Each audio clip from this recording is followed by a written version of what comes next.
main topic, which is the extremist, extra-constitutional secretary of the Department of Homeland Security, who has tried to badmouth, intimidate, and otherwise kill those who she disagrees with, kill free speech, that is.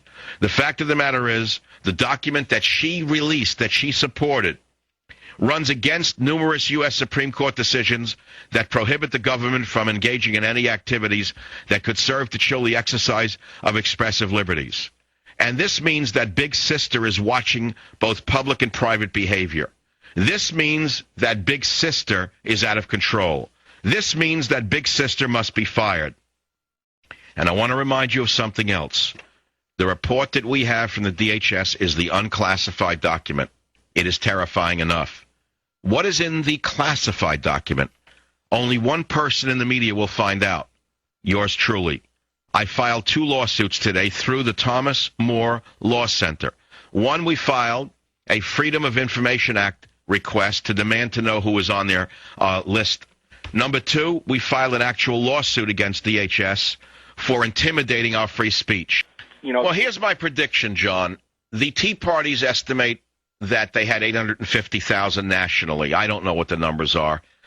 But let us say that we'll use that as a number. Now, I would suspect that when Obama tries to railroad illegal immigration down the throats of the American people, and remember now, Democrats and Republicans resoundingly oppose illegal immigration, oppose the legalization of these parasites, I suspect you're going to have 8 million people take to the streets in a protest against the legalization of illegal aliens. I suspect there'll be 8 million to 10 million people in the streets of America.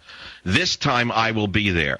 This time I will lead a protest. This time I'll go to a stadium. This time you're going to be there. This time everyone's going to be there. You cannot let them grant amnesty to the illegal alien for one simple reason.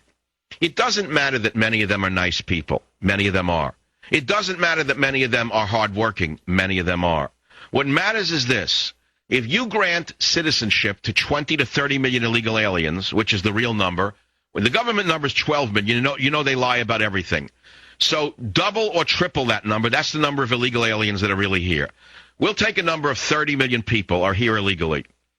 Now, if you extrapolate the fact that they become citizens, they can then bring in 5 family members or more. What will that do to America? It means you will have a communist government in this country along the lines of Chavez for the rest of your life. It will never change. Of course they're going to vote for socialism. Of course they're going to vote for government handouts. Of course they're going to vote for more medical care. Of course they're going to vote for more free legal care. They get it now. Yeah, Dr. Savage, I just wanted to thank you for pursuing this lawsuit. I'm here in New York, and I feel like it's almost hopeless. I have college professors telling me that Obama's the greatest president we ever had. And if you criticize them, they tell you at the same time. 98% of college professors are outright communists. 98% of them never worked a day in their life. All they want is tenure and screwing as many students as they can. Yeah. I've had this professor tell me that John Maynard Keynes is literally God, even though his economic... Most professors are deadbeats who couldn't make it in private industry. It's not true across the board. There are, of course, exceptions in the hard sciences and in engineering, of course. But in most social sciences, they're basically lazy losers who went into teaching because they couldn't do anything else. But there used to be a saying, if those who can do and those who can't teach. Did you ever hear that one? Yes, yeah. All right, let me repeat it. Those who can do and those who can't teach. Most of them are little mini dictators who threaten you by telling you you'll get a lower grade if you don't salute them, and they're doxies. But the fact of the matter is, I'm thanking you for thanking me for filing a lawsuit. I did so for myself and for everyone else listening to the show who's afraid of Big Sister. We're going to find out who's on the list.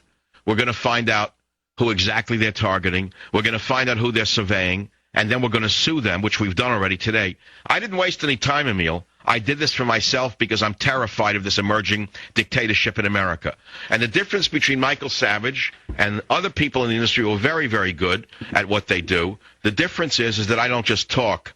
I act. And if filing a lawsuit to find out who may have been violated by Janet Napolitano makes me a right-wing extremist, so be it. I'll be right back.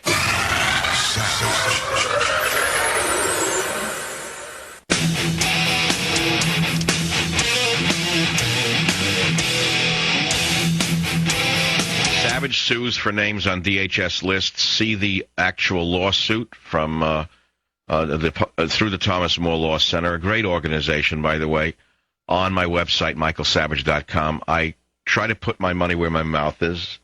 I try to do something that is of value for me and for you. I try to do something for America. We're going to protect your constitutional rights, and many of you on the left don't understand that I'm actually doing it for you as well.